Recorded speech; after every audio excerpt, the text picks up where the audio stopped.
అందరికీ నమస్కారం. వేదిక్ శ్లోకాస్ మీకు స్వాగతం పలుకుతున్నది. Mahabharatam part 20 continuation.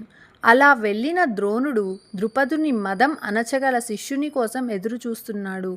ఇదిలా ఉండగా ఒకనాడు కురు పాండవ కుమారులు ఉద్యానవనంలో బంతి ఆట ఆడుకుంటున్నారు. ఆట ఆడుతుండగా బంతి వెళ్ళి అక్కడే ఉన్న బావిలో పడింది. కురు కుమారులందరూ బావి చుట్టూ చేరి బంగారు బంతిని బయటకెలా తీయాలో తెలియక దిగాలు పడిపోతున్నారు. సరిగ్గా అదే సమయానికి నదీ స్నానానికి వెళ్ళి వస్తున్న ద్రోణుడు రాజకుమారులను చూచి దగ్గరకు వెళ్ళాడు. రాజకుమారులందరూ ద్రోణునికి పరిచయమే. ఎలాగంటే తన బావమర్ది కృపాచార్యుని వద్దనే వారందరూ విద్యాభ్యాసం చేస్తున్నారు. బంతి బావిలో పడింది, తీయడం తెలుసా? పిల్లలం కదా, మాకు చేత కాదు. సరే, నేను తీసి పెడతాను. ద్రోణుడు పక్కనే ఉన్న దర్భగడ్డిని తీసి మంత్రించి బావిలోకి విసిరాడు. అది బంతిని తీసుకొని పైకి వచ్చింది. కురు కుమారులందరూ ఆశ్చర్యపడుతూ హోయ్ అంటూ గంతులు వేశారు. ఆడుకోండని చెప్పి ద్రోణుడు వెళ్ళిపోయాడు. కురు కుమారులు అంతఃపురానికి వచ్చి రాగానే భీష్ముని దగ్గరకు వెళ్ళారు. తాతయ్య, తాతయ్య, ఈరోజు మేమొక ఆశ్చర్యాన్ని చూచాము. మా బంతి బావిలో పడితే కృపాచార్యుల వారి బంధువు ఒక ఆయన వచ్చి దర్భపుల వేయగానే బంతి పైకి వచ్చింది. తాతయ్య, చాలా వింతగా ఉంది కదూ అంటూ ఒక్కొక్కరు ఒక్కొక్కరం వింతగా చెప్పారు భీష్మునికి. మరునాటి సూర్యోదయాన భీష్ముడు కృపాచార్యుల వారింటికి దూతను పంపి విషయం తెలుసుకొని ద్రోణుణ్ణి పిలవనంపి వచ్చిన ద్రోణుని అతిథి మర్యాదలతో ఆదరించి, ద్రోణవర్య, మీ గురించి నేను పూర్వమే విన్నాను. విధి సుకృతం వల్ల మీరు మా ఇంటి ఆడబడుచుకి భర్తగా లభించారు. కృపాదేవిని పెంచి పెద్ద చేసింది మా తండ్రిగారైన శంతనులే కదా. అవును గంగేయ, మీ గురించి నేను ఎంతగానో విన్నాను.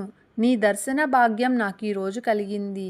భరద్వాజ ఆశ్రమం నుండి ఇక్కడకు వచ్చి ఎంతకాలం అయింది? మీరిప్పుడు ఏం చేస్తున్నారు? మళ్ళీ ఆశ్రమానికి వెళ్తారా? ద్రుపదుని అవమానం దగ్గర నుండి ఆనాటి వర్తమానం వరకు వివరించి చెప్పాడు ద్రోణుడు. ఇక నుండి మీరు మా దగ్గరే ఉంటారు. మా కురుపుత్రులందరికీ మీరే శస్త్ర అస్త్ర గురువులు. మీ గురుత్వంలో కురుపుత్రులందరూ వీరులు కావాలన్నదే మా కోరిక. దయచేసి మా మాటను కాదనకండి. కృపాదేవి భర్తగా మీరు మాకు సన్నిహితులే కాకుండా పరశురాముని శిష్యులందున నాకు ఆత్మీయులు కూడా అన్నాడు భీష్ముడు. ద్రోణుడు మరేమీ మాట్లాడలేదు. భీష్ముడు పల్లాల నిండా పలహారాలు తెప్పించాడు.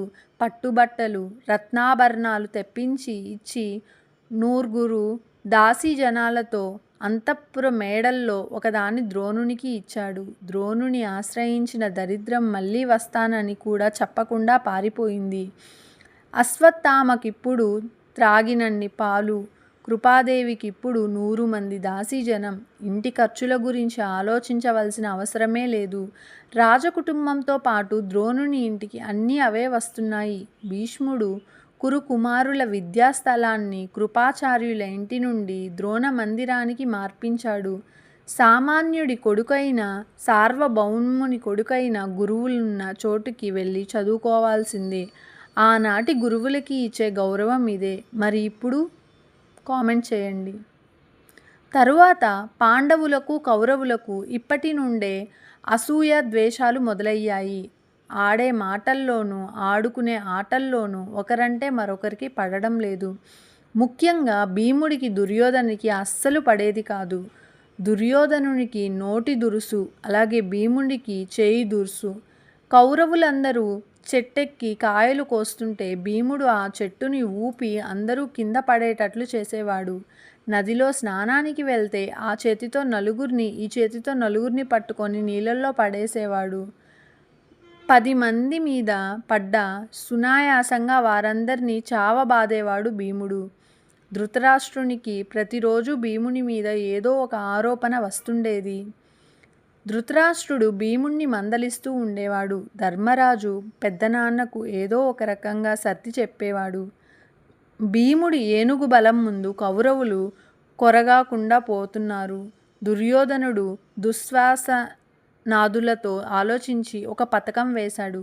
భీమునికి కాళ్ళు చేతులు కట్టి నీళ్ళల్లో పడవేయించాడు. విషాన్ని పాయసంలో కలిపి త్రాగించాడు. అయినా భీముడు చావలేదు. కౌరవులు 100 మంది అయినా పాండవులనేమీ చేయలేకపోతుండేవారు. కుంతీపుత్రులైన పాండవులు కౌరవులతో పాటు దినదిన ప్రవర్ధమానులవుతూ సాగారు. క్రీడల్లోనూ ఇతర విషయాలలోనూ పాండవులదే పైచేయి. భీముడు వారినందర్నీ సునాయాసంగా ఓడించేవాడు. వారి కాళ్ళు పట్టి లాగుతూ, జుట్టుతో ఈడుస్తూ నీళ్లలో ఆడుతున్నప్పుడు 10 మందిని నీటిలో అదిమి పట్టి ఉక్కిరి బిక్కిరయ్యే వరకు వదిలేవాడు కాదు. పండ్లు కోయడానికి వాళ్ళు చెట్టెక్కినప్పుడు ఆ చెట్టుని ఊపి పండ్లతో సహా వారు కూడా కింద పడేలా చేసేవాడు. ఇవన్నీ బాల్య చేష్టల వల్ల చేసిన పనులే కానీ వారిపై ఎలాంటి ద్వేషభావంతో చేయలేదు. కానీ దుర్యోధనుడు మాత్రం భీమునిపైన, అతని సోదరులపైన మాత్సర్యాన్ని పెంపొందించుకోసాగాడు. భీమునిలాంటి బలిష్ఠులు మనలో ఎవరూ లేరు. అతను నిద్రపోతున్నప్పుడు గంగానదిలో పడవేసి చంపేద్దాము అని దుర్యోధనుడు ఆలోచించాడు.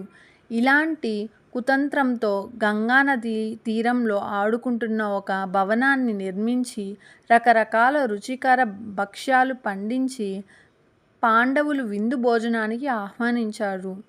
ఆ భవన సౌందర్యం పాండవులను ఆకర్షించింది. వారు ఆ రుచికర పదార్థాలు తింటున్నప్పుడు రహస్యంగా దుర్యోధనుడు భీముని ఆహారంలో ఘోరమైన విషం కలిపి స్నేహం నటిస్తూ దానిని భీమునితో తినిపించాడు. తర్వాత వారందరూ నీటిలో ఆనందంగా క్రీడించసాగారు.